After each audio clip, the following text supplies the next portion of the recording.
नमस्कार, मी भाग्यश्री फाटक। मार्केट आणि मी हा सोप्या मराठीतून शेअर मार्केट समजावून सांगण्याचा माझा एक उपक्रम आहे। जसे तुम्ही काहीही न करता तुमचे पोर्टफोलिओ लॉसमध्ये गेले, तसे काहीही न करता सगळ्यांचे पोर्टफोलिओ त्या दिवशीच्या 2000 पॉईंट मार्केट वाढल्यामुळे सुधारले आणि आज पुन्हा पोर्टफोलिओ सुधारेल।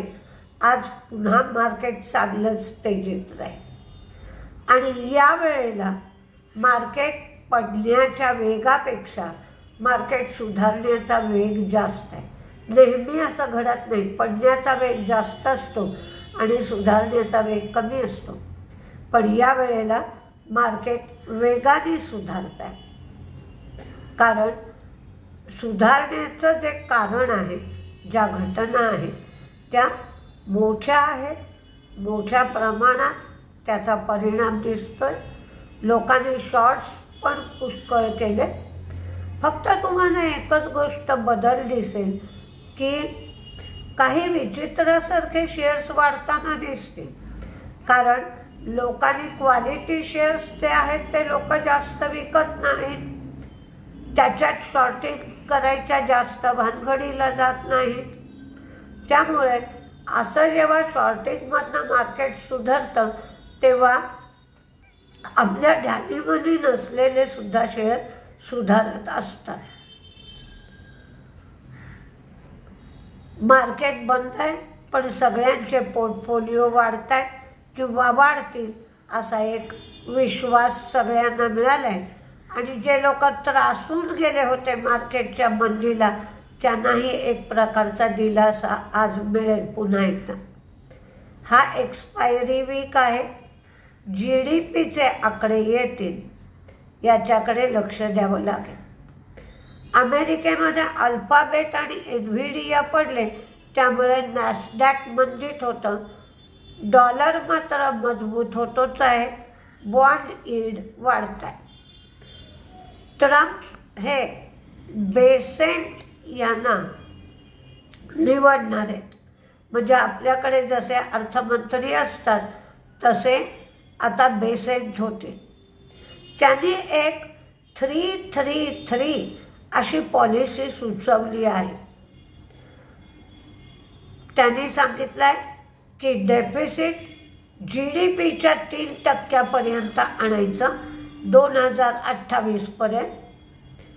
GDP ग्रोथ डिरेग्युलेशनच्या मदतीने 3% आणायची आणि 3 बिलियन बॅरल ऑइल रोज एक्स्ट्रॅक्ट करायचं किंवा रोज काढायचं। MSCI सेन्सेक्समधून इंडेक्समधून JSW स्टील बाहेर पडेल आणि झोमॅटोचा समावेश होईल। आत्ताच्या तेजीमध्ये तुम्हाला बॉम्बे बेस रिअल इस्टेट कंपन्या ज्या आहेत त्या कंपन्यांकडे लक्ष द्या किंवा L&T सारखे शेअर्स, रुस्तमजी, कोलते पाटील, गोदरेज प्रॉपर्टी असे महाराष्ट्र बेस ज्या रिअल इस्टेट कंपन्या आहेत त्यांच्याकडे लक्ष द्या। फॉरेन इन्व्हेस्टर्सची विक्रीच आहे 1278 कोटीची, तर डोमेस्टिक इन्व्हेस्टर्सची खरेदी आहे 1722 कोटीची। पण बाकीच्या गोष्टी बदलल्यात असं नाही। अर्निंग्स वीक होते ते तसेच राहणार आहे। US डॉलर स्ट्रॉंग होतोय, त्यामुळे रुपयाचं अवमूल्यन होत आहे। बॉन्ड यील्ड वाढत आहे। फॉरेन पोर्टफोलिओ इन्व्हेस्टर्स विक्री करतायत आणि जिओपॉलिटिकल ताणतणाव आहेतच। पण एक तर महाराष्ट्र निवडणुका आणि दुसरी भारत ऑस्ट्रेलिया क्रिकेट मॅच, दोन्हीही सगळ्यांचा मूड सुधारलेला आहे. सेंट्रल बँकेने जनरली ग्रुप बरोबर इन्शुरन्स जॉईंट व्हेंचर केले, याला RBIने मंजुरी दिली आहे. फ्युचर जनरली इंडिया यांच्याबरोबर लाईफ इन्शुरन्ससाठी हे जॉईंट व्हेंचर करण्यात आलं आहे. VST इंडस्ट्रीज यांनी हैदराबाद इथली 102 कोटींची प्रॉपर्टी बंजारा हिल्स प्रॉपर्टी हे त्याचं नाव आहे. ही प्रॉपर्टी 102 कोटीला विकली आहे. पारस डिफेन्स यांनी ऑप्टिकल टेस्टिंग सिस्टीम ही नवी मुंबईमध्ये सुरू करणार आहेत. ते ऑप्टिकल टेस्टिंग सिस्टीमचा प्लांट नवीन मुंबईत लावणार आहेत आणि या प्लांटला $1 बिलियन इथे मार्केट आहे असं त्यांचं म्हणणं आहे. राईट्सला एक प्रोजेक्ट मिळालं होतं आधी. त्याची जी कॉन्ट्रॅक्टची रक्कम आहे ती जवळजवळ 200 कोटींनी वाढवली गेली आहे. 531.77 कोटी एवढं नवीन कॉन्ट्रॅक्ट झालं आहे. रेल्वे इलेक्ट्रिफिकेशनचं हे सुधारित कॉन्ट्रॅक्ट आहे.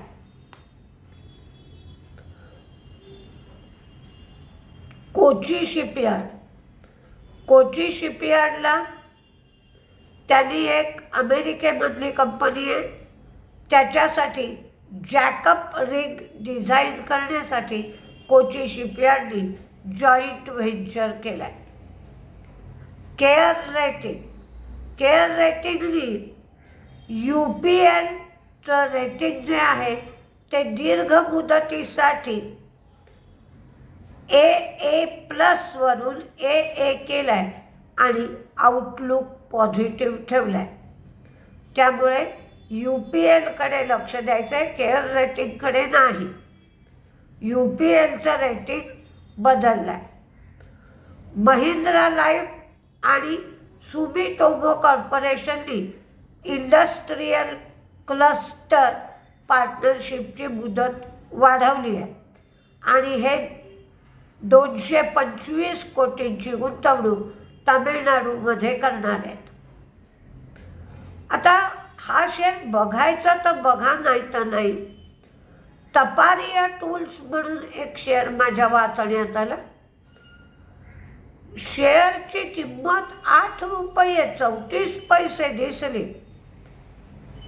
आता जेव्हा शुक्रवारी मार्केट बंद झालं तेव्हा ₹8.76 दिसले. अप्पर सर्किटवर होता, पण यांनी ₹25 डिव्हिडंड जाहीर केलाय आणि या डिव्हिडंडची रेकॉर्ड डेट 29 नोव्हेंबर अशी माझ्या पाहण्यात आली. अलेम्बिक फार्मा सॉलिड ओरल फाउंडेशनच्या जारोड येथील प्लांटची तपासणी 14 नोव्हेंबर ते 22 नोव्हेंबर या काळात झाली होती. त्यांना फॉर्म 483 दिलाय आणि 5 त्रुटी दाखवल्या आहेत. त्यामुळे अलेम्बिक फार्मा मंदीत राहण्याची शक्यता आहे.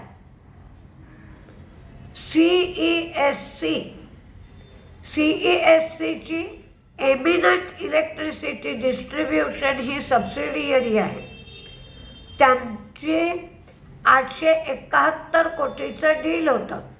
या डीलसाठी त्यांना LOI मिळाला आहे. चंदीगड पॉवर डिस्ट्रीब्युशनमध्ये ते 100% स्टेक घेणार आहेत.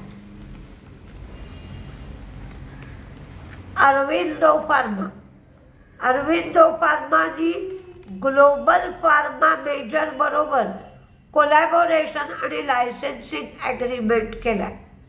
याच्यासाठी $90 बिलियन एवढा खर्च येणार आहे आणि हे ॲग्रीमेंट प्रॉडक्ट डेव्हलपमेंट आणि कमर्शियलायझेशनसाठी करण्यात आलं आहे.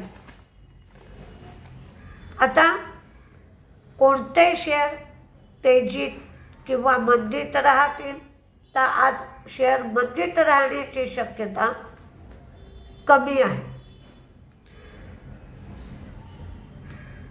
पण सुरुवातीची तेजी सरल्यानंतर काय होत आहे हे आपल्याला पाहायला पाहिजे.